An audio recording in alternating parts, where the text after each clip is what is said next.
everybody, and welcome to the latest episode of Dad Knows Best. I am Harrison Mudge, father of one beautiful little boy, and to my right, my co-host, daddy of two, Adam Callow. How you doing? Can't match that. Can't match that energy. I'm good, mate. I'm really good. It's Monday. I like the recording sessions on a Monday because I feel like we're a bit more on point. We get a bit boozy, I think, when we decide to do it on a Friday. Well, I do anyway. But yeah, I'm good, man. There's definitely a tone on a Friday. There is. Definitely a tone on a Friday. If anyone that's new, listening or watching, this is a show. It's about all sorts, really. But it's kind of, what is it? It's a journey of a couple of guys. It's just a couple of best friends. We're on the mics. We're just chewing the fat, talking about what it's like to be dads, sharing some war stories, having a laugh along the way. And then you guys can get in touch as well. People email in. All the thousands of listeners and watchers out there, they get in touch via email, dadknowsbest@mbs.fm. Today, Adam, I want to dive into a topic, but before I do, a little bit of a, it's not a bump date anymore, it's a baby update. It is a bump date. Kid bumps his head every time he's I like to, asleep in his cot right now. to check in. Yes. You know what I'm that's saying? exactly it. It's the segue. You know what I'm doing. Come on, on. mate. We are on fuego. He is starting to crawl. Sorry, he's not started to crawl yet, but he's showing those signs, so he's like... He's been on his knees for a while, but he's slowly like pushing his way up off of the floor, but he's not bridging right now. So at the moment, his stomach's still on the ground or wherever. It's called a Superman. I do T25 with Sean T on Beachbody On Demand. Not Link in description. Not a sponsor. It's called the Superman. That's what he's doing. Bodies on the floor. Eesh. And then Rocketman's palms up at the back. Okay. And you know what I mean? Like arms by the you're side. working like your glutes and your lower back, your lumbar and all that. That's cool. Your back muscles are just as important as your front muscles. 100%. If not more important. Flex it. I got a weak back. Because we're all over compensating for the front muscles, so everyone's got that internal rotation. Agree. Anyway, I Rocketman that out. He's 3 times a week. Song goes through my head every time it happens. Rocketman. Yeah, I know. Exactly. I do that in my head. Honestly, I do that in my head. Like, guys, if you're not watching YouTube, you need to go and watch it just for that. That's what I do in my head when it goes on. I'm like, did you reach up and Superman, then out? So Superman, yeah, Rocketman. Exactly. Okay. Yeah. So he's currently Supermaning, and he's showing signs of bridging his stomach off, but obviously not holding it.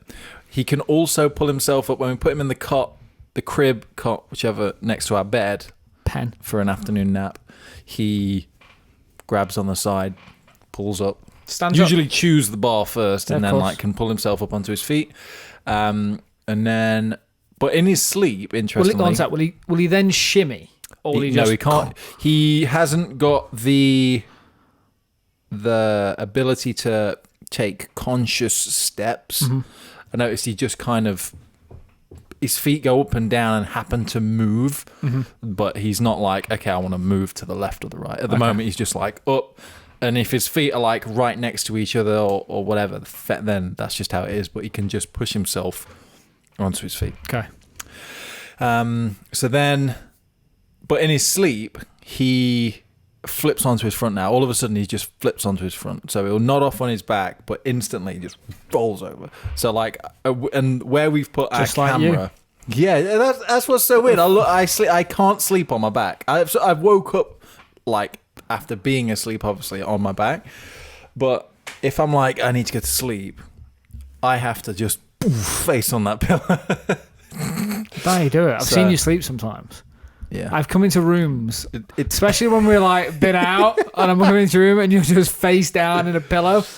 I'm like, shit, he's dead. but it's so bizarre. So that's when I want to close the door. I don't want to find this. Like, cool. Too much paperwork if I'm the first person that finds him. Just call room service. But yeah, I don't know what it is. It's like as soon as if I lie on my back, it wakes me up more. I can feel myself becoming more alert. So, but as soon as like I'm on my side or a little bit to the front, like just half the face like that, that's go time for me. Sleep.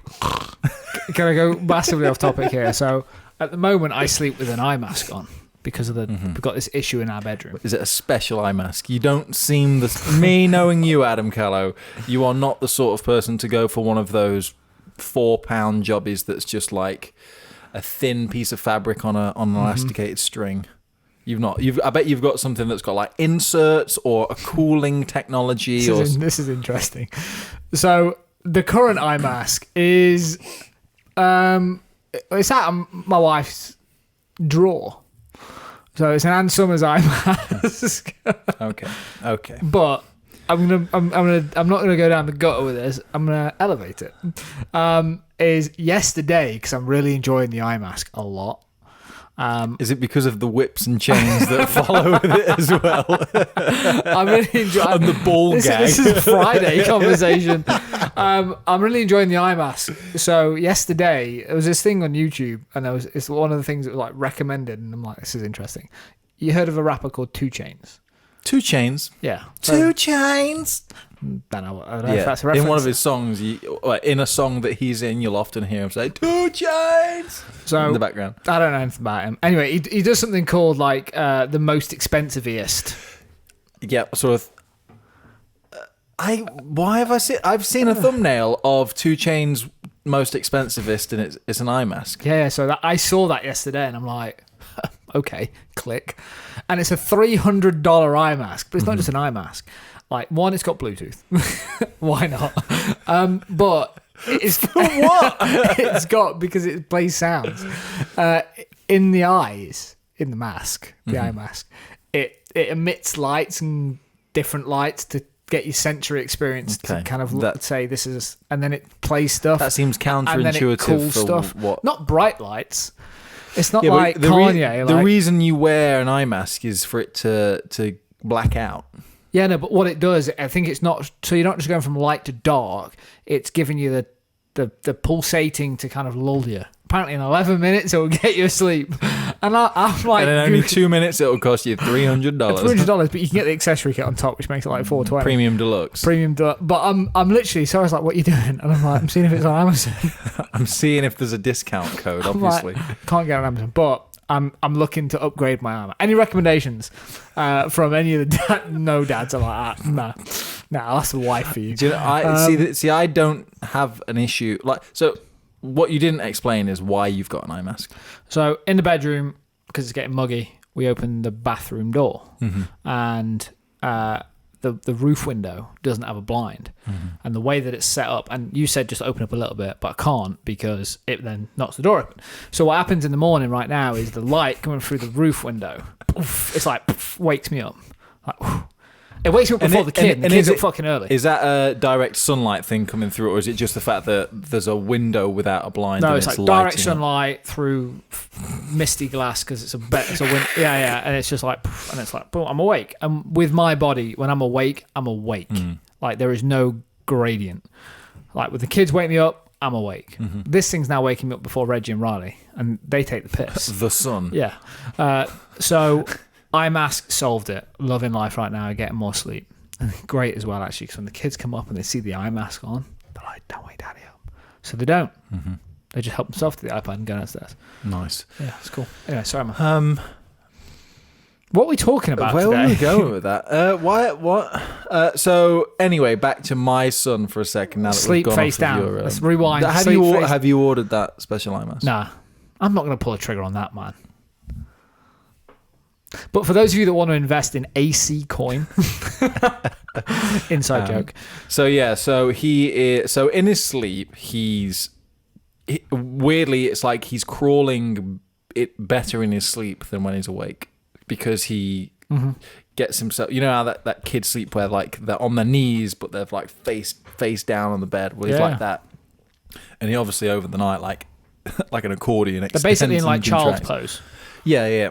So I realized the other week that he's actually, the reason he wakes up sometimes in the night, because he's just moving around. That's it. So we've got a camera at the top hanging over his cot as well, so we can see him move around.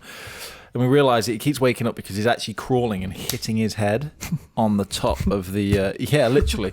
And we went in there the other night because we saw him on the camera. And like, oh, let's go in and have a look at him. We go in.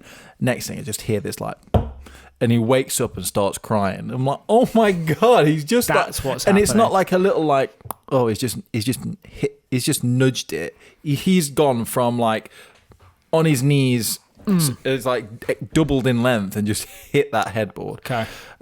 So we need to put a cloth down so he stops doing that. I think I'll stop doing it because I realise it hurts. No one does anything when they're asleep intentionally. That's the story, and I'm sticking to it. But yeah, so I feel like I can imagine you say that to Emmy. No, I was asleep. I didn't mean anything to do that that to happens you. when I'm asleep, I'm not aware of. Cool. Yeah. Doesn't play it. Cool. And I realize I don't need an eye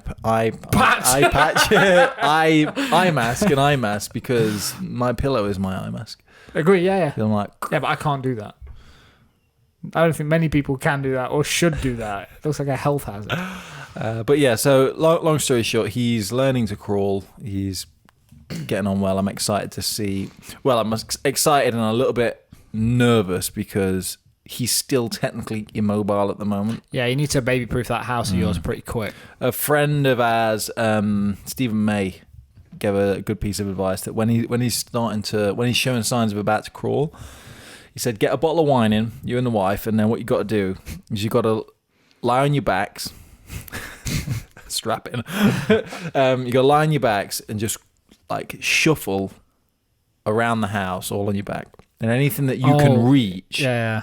That's good. That is like dangerous or hazardous to a child. Yeah. You need to take it out of reach.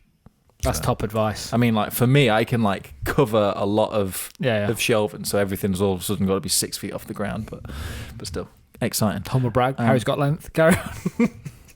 Shoulder to wrist. Where are you going with that? I was going to say when you started I was like, going to say tip, but then I was like, tip of what?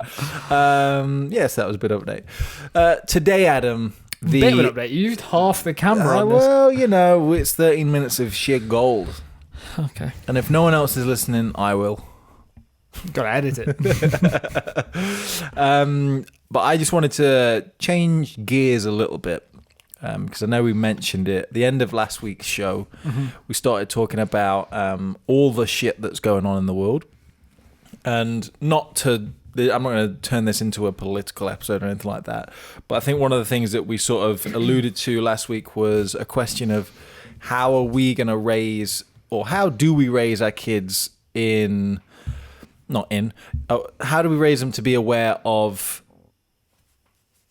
race? Mm-hmm. That's the hot topic right now. That's what everyone's talking about. But also, I watched the news this morning, actually, and there was a whole thing with J.K. Rowling and making a comment about gender and things like that. And the bigger thing is, like, raising your child or children to, I mean, it's like, how do you raise them to be aware of, tolerant of, or understand? Mm-hmm. Like, there's so many things out now that even I'm not crystal clear on like what you can and can't say and everything like that. So, and I'm not expecting you to have the answer, but this is why we're here. Good. Because I often put my foot in my mouth. But obviously your boys are a little bit older, so you're able to have conversations with them, mm-hmm. And they're able to ask you questions, right? That kids are able to just ask these questions that there's no filter. They mm-hmm. just say, oh, daddy, why this, why that, or whatever. So I guess let me throw it to you first and say, let me throw you under the bus first, and just say, have either of the boys asked you a question yet about anything? Not doesn't have to be about race specifically or anything like that, but have the boys asked you a difficult question about an individual person, mm-hmm. either on TV, in the street, or anything like that? Like, have you had to deal with anything like that at the moment? Not at the moment. So there's a couple of things. And just on that note, sorry to jump in again, but I think that kids don't see differences in people most of the time anyway, right? Like, this is something that we learn as we get older through it's trained. Yeah. So, but they're able to ask questions without fear of mm-hmm. of that sort of thing. But yeah, sorry. Go. So when you're asking that, and we mentioned it on very briefly, maybe we did, maybe we didn't, but 5 years ago. Was it? No, couldn't have been that long. 3 and a bit years ago. I'm walking with Riley. So Riley is like 6 now. And we're at a place called Barter Marina. And there was a woman walking, I don't know, 5 meters in front of us with a burqa on. Yep. Burqa, is that right? I believe so. Anyway, someone's got an email in. Again, yeah. And he literally stopped and pointed and was like, Daddy, why is that woman dressed like that? And I was like, oh, and I'm uneducated on why at this point, but I was like, oh, Riley, that's to do with her religion. That's to do with what she believes. And in me, I wanted to go up to her and ask her, because I think it's the right thing to do. I think it would have been, and I think I mentioned it to you before, but regret has sat with me since that day. Because I was like, well, why didn't I go up and say, hey, my son's just asked me, like, why you wear a burqa? And I'm not educated enough to know. Like, I don't know, and I don't want to give him the wrong information. If you've got 2 minutes, could you just explain why you wear a burqa? Is that possible? If not, cool. But I'd just love... If not, I can go find out elsewhere. But while you're here, I'd love to be able to ask you the question. And I didn't ask the question out of fear of insulting the lady. And I thought that was a really weak move for me. And I'm like... And that sat with me. Yeah, that's tricky though, because you don't want to offend anyone, right? And you don't want to come across as insensitive to someone. So that's where the fear of wanting to ask her. Yeah, but I think if you take it into, if someone's wearing a top and it says, I don't know, something in Latin, and my son goes, hey, what does that mean? And I'm like, hey, I did Latin. I didn't learn Carpe much. diem, mother I would have lover. gone, hey, what does that mean on your t-shirt? Like, that's my personality. That's my character type. I'm just like, hey, cool. Ask the question, get the answer. But I didn't, because I was uneducated, and there's a fear of, like you say, asking the question, being seen as insensitive, or I don't know, there's just a general fear of not being part of the conversation because you don't want to insult. So for me, that's what happened with the kids. But then you said something which was like, as a parent, how do we think about, get them to think about and be understanding and bits like that. I watched an interview with Morgan Freeman. And I just want, he's eloquent. He's a great communicator. And someone asked him a very similar question. It was like, Morgan, like, how do we, as a white man interviewing Morgan Freeman, Morgan Freeman. So he's like, well, he says, simple, let's stop talking about it. He says, you stop thinking and talking to me like a black man, and I will stop thinking and looking at you like you're a white man. And from a kid's perspective, they don't see it. They don't see it like that. And I think kids have got like it's just innocence, purity. It's like, and we always say it, like, as a parent, want to try and keep them as innocent for as long as possible before the world changes them and sharpens them up and makes them tough and gives them the hard truths. And that comment sat with me a little bit. So I was like, that's so true. And if you look at like Reggie, his best friend is an Indian boy, and they have no boundaries, they have no expectations, and I'm thinking, how do I keep that to be true throughout? Because they see someone and they value them based on their actions and their emotions and how they treat them. And as a parent, I'm like, well, it's really tough, because you want to keep them innocent and not really, you kind of don't want to mention it because you don't want to change their perception of it, because their perception is actually the right way to think, which is we're all fucking the same. Like, we're all people. And that's how kids think. The real problem is, in my opinion, that happens is as they grow up, they get exposed to other people's beliefs. So as a parent, how I think about it, I don't think about it about training my kids on race or on sex and gender equality and all this. I'm trying to teach my kids the foundation below that, which is everyone is equal. There are good people and bad people in the world, and here's how you educate yourself on thinking about things. In terms of, if you see something that you don't agree with, ask the question, why? Have the courage to be part of the conversation and ask why. Don't just go with what everyone else, air quotes, is saying, thinking, or doing. So for me, that's how I'm oddly trying to tackle it, which is teach my boys that people have their own opinions and beliefs, and you have to take the time to hear them and understand them. Not necessarily agree with them, and then ask the questions, why do you believe that? Or I don't believe it because, or I don't agree with you because. So I think when you teach a kid to do that, and when you do it is another question. Don't really know. I think you try and do it in stages, in bite-sized chunks as you go through. But I think for me, it's about teaching them how to be their own person, and so they can make their own conscious thoughts and rationalizations on things. Because if you try and teach them what's air quotes right or wrong, there's a risk that you get it wrong, and then you're inherently telling them from your perspective, right? Yeah, and I think that's where a lot of what I see is wrong. And again, opinion based, guys. For those you listen, this is all opinion. A lot of things where I see that are wrong in the world and opinions of people is, and it's not an excuse, but because their parents have passed on those views to them. Because, air quotes, to them, they were in a different generation and era, and things were different, air quotes, back then. I feel like I'm using air quotes a lot, by the way, guys, because I feel like I fucking need to. This whole show's in air quotes. But I think that's a really poor excuse for the views that you have today. As a grown adult, you should be able to rationalise your own opinions. But what happens is you don't get taught to make your own opinions. You get taught what your parents think. So for me, I'm trying to break the mold a little bit, because it's interesting, because like being around my dad, like my dad was not a racist man, but he'd say stuff that I would class as racist, and he never understood that, and I was trying to explain to him, and he's like, yeah, but son, like I've got a good friend who's black, and I'm like, Dad.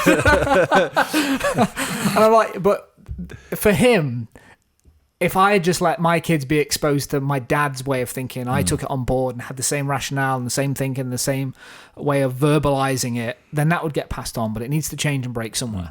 And I think for me, I don't want to actually change or tell my kids how to think about a specific topic. I want to teach them how to think for themselves. Then it's my job as a dad to say, I want to make you a well-rounded thinker and good human being. Because if your intent is there, I don't give a shit if you say the wrong thing. Like I don't care if you say something that is technically PC incorrect, because you'll learn. You'll be part of the conversation, and people will know you and know your intent. So I'm trying to like round my kids off and say, hey, everyone is human. Look after people, and don't be afraid to be part of a conversation if you don't understand something. And if you don't agree with something, like I'm literally teaching my kid right now, if he doesn't agree with something I'm saying, to tell me, Dad, I don't agree, and here's why. That sounds counterintuitive to tell a 6-year-old. I'm not doing it with Reggie, because Reggie's a fucking thug. Like, Reggie will use it all the time. Yeah, my feet dig his heels in. And it came from playing Fortnite, because I'd say something to Riley playing Fortnite, and then we'd lose the game, and he'd be like, we shouldn't have done this. I'm like, well, why didn't you tell me? He's like, because you told me to do this. I'm like, okay, well, how about this? If I say something and you don't agree, say, Dad, I don't agree, and here's why. Get it across and we'll make a decision.